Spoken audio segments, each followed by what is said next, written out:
Hello అండి, అందరికీ నమస్కారం. Welcome back to my channel search local. ఈ వీడియోలో భారత ప్రభుత్వం పాస్పోర్ట్లకు సంబంధించినటువంటి కొన్ని ముఖ్యమైనటువంటి మార్పులు చేయడం జరిగింది. సో అవి ఏంటో ఈ వీడియోలో మీతో నేను షేర్ చేసుకోబోతున్నాను. సో ఎక్కడ కూడా స్కిప్ చేయకుండా చివరి వరకు ఈ వీడియోని చూడండి. చూసిన తర్వాత మీకు ఈ వీడియో నచ్చినట్లయితే లైక్ చేయండి. మీ ఫ్రెండ్స్లో కానీ, మీ యొక్క రిలేటివ్స్లో కానీ, మీ దాంట్లో ఎవరైనా కూడా పాస్పోర్ట్ కోసం అప్లై చేయాలనుకున్న వాళ్ళు ఎవరైతే ఉన్నారో వాళ్ళతో వీడియోని షేర్ చేయండి. సో లేట్ చేయకుండా ఆ చేంజెస్ ఏంటో చూద్దాం. సో మొట్టమొదటిగా భారత ప్రభుత్వం అనేది కొత్తగా పాస్పోర్ట్స్ ఎవరైతే అప్లై చేయాలి అనుకుంటున్నారో వాళ్లకు సంబంధించి బర్త్ ప్రూఫ్ కింద కంపల్సరీగా మున్సిపల్ కార్పొరేషన్ ఇష్యూ చేసినటువంటి డేట్ ఆఫ్ బర్త్ అనేది ఇవ్వాలి అని చెప్పేసి అయితే కొత్తగా రూల్ అనేది తీసుకురావడం జరిగింది. సో ఈ రూల్ ఎవరికి అప్లికేబుల్ అవుతుంది అంటే ఎవరైతే అక్టోబర్ 1, 2023 ఆ తర్వాత జన్మించిన వాళ్ళు ఎవరైతే ఉన్నారో, 1 అక్టోబర్ 2023 ఆన్ అండ్ ఆఫ్టర్ ఆ రోజు ఆ తర్వాత జన్మించిన వాళ్ళు ఎవరైతే ఉన్నారో, సో వాళ్ళు పాస్పోర్ట్ కోసం అప్లై చేయాలి అనుకుంటే డెఫినెట్గా బర్త్ ప్రూఫ్ కింద మున్సిపల్ కార్పొరేషన్ ఇష్యూ చేసినటువంటి డేట్ ఆఫ్ బర్త్ సర్టిఫికేట్ అనేది కంపల్సరీ. సో మరి ఇప్పటి వరకు మామూలుగా ఏంటంటే పాన్ కార్డ్ కానివ్వండి, ఓటర్ ఐడి కానివ్వండి, అదేవిధంగా డ్రైవింగ్ లైసెన్స్ ఇలాంటివి అయితే వీళ్ళు యాక్సెప్ట్ చేసేది. సో ఇప్పుడు కూడా ఎవరైతే ఈ యొక్క అక్టోబర్ 1, 2023 కంటే ముందు జన్మించిన వాళ్ళు ఎవరైతే ఉన్నారో, సో వాళ్ళు కొత్తగా పాస్పోర్ట్ కోసం అప్లై చేయాలనుకున్న ఈ యొక్క date of birth municipal corporation ఇచ్చినటువంటి బర్త్ సర్టిఫికేట్తో పాటుగా దీనిలో ఈ ఎలక్షన్ ఐడి కానీ, అదేవిధంగా డ్రైవింగ్ లైసెన్స్ కానివ్వండి, ట్రాన్స్ఫర్ సర్టిఫికేట్ కానివ్వండి, లేకపోతే పాన్ కార్డు కానివ్వండి, ఇందులో ఏదో ఒక డాక్యుమెంట్ కూడా వాళ్ళు ఇచ్చి ఈ యొక్క పాస్పోర్ట్ కోసం అప్లై చేసుకోవచ్చు అని చెప్పేసి అయితే గవర్నమెంట్ వాళ్ళు ఫస్ట్ అప్డేట్ అయితే తేవడం జరిగింది.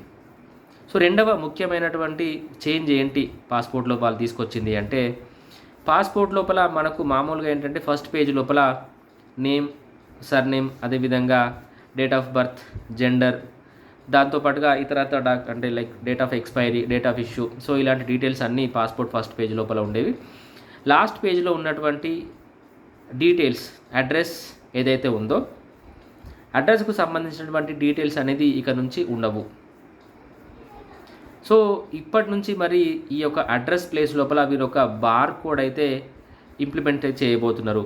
ఈ యొక్క బార్ కోడ్ను ఎయిర్పోర్ట్ అథారిటీ వాళ్ళు స్కాన్ చేసినప్పుడు ఇన్ కేస్ మన అడ్రస్ వాళ్ళు తెలుసుకోవాలి అంటే ఈ బార్ కోడ్ని స్కాన్ చేస్తే వాళ్ళకు మన యొక్క రెసిడెన్షియల్ అడ్రస్ అనేది అయితే వాళ్ళకు విజిబుల్ అవుతుంది. సో కొత్తగా పాస్పోర్ట్స్ అనేది అప్లై చేసుకునే వాళ్ళకు ఇకపై వచ్చేటటువంటి పాస్పోర్ట్స్ లోపల లాస్ట్ పేజ్లో ఈ అడ్రస్ అనేది అయితే ఉండడం లేదు. ఇది second important update. So third update ఏంటి అంటే పాస్పోర్ట్స్ యొక్క కలర్ కోడింగ్. సో కొత్తగా వీళ్ళైతే 3 రకాలైనటువంటి పాస్పోర్ట్స్ని అయితే ఇష్యూ చేయబోతున్నారు. దాంట్లో ఒకటి వైట్ పాస్పోర్ట్, రెండవది బ్లూ పాస్పోర్ట్, అదేవిధంగా మూడవది రెడ్ పాస్పోర్ట్, మెరూన్ కలర్లో ఉండేటటువంటి రెడ్ పాస్పోర్ట్. వైట్ పాస్పోర్ట్ అనేది మామూలుగా ఎవరైతే ఈ యొక్క మన అఫీషియల్స్ ఎవరైతే గవర్నమెంట్ అఫీషియల్స్ ఎవరైతే ఉంటారో, ప్రభుత్వ అధికారులు, వాళ్ళకైతే వైట్ పాస్పోర్ట్ అనేది ఇవ్వబోతున్నారు. నార్మల్ ఇండియన్ సిటిజన్స్ ఎవరైతే ఉన్నారో వాళ్ళకి బ్లూ పాస్పోర్ట్ అనేది ఇవ్వబోతున్నారు. అదేవిధంగా మన దేశంలో ఉన్నటువంటి విఐపీస్, మెంబర్ ఆఫ్ పార్లమెంట్స్ కానివ్వండి, లేకపోతే హయ్యర్ గవర్నమెంట్ అఫీషియల్స్ ఎవరైతే ఉన్నారో వాళ్ళకైతే వీళ్ళు రెడ్ కలర్ పాస్పోర్ట్ అనేది ఇష్యూ చేయబోతున్నారు. ఇది థర్డ్ ఇంపార్టెంట్ చేంజ్.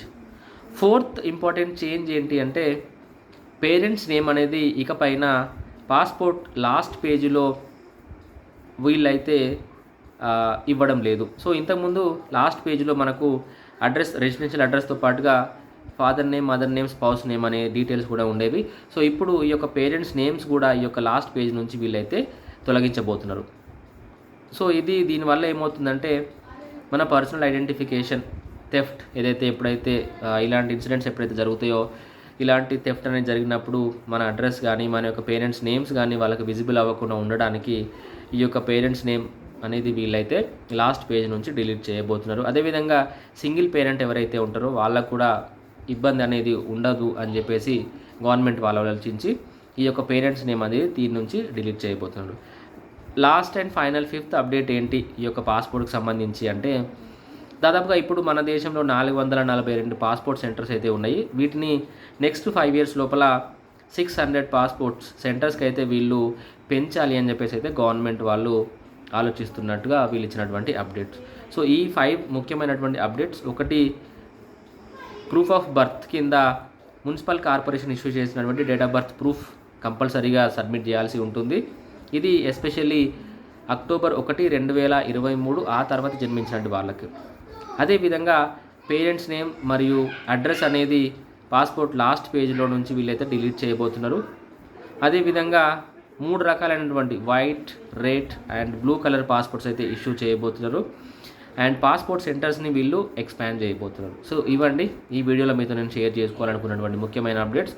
మీకు నచ్చినట్లయితే ఈ వీడియో ప్లీజ్ లైక్ చేయండి. ఇలాంటి మరిన్ని వీడియోస్ చూడాలనుకుంటే నా ఛానల్ మీరు ఇప్పుడే సబ్స్క్రైబ్ చేసుకోండి.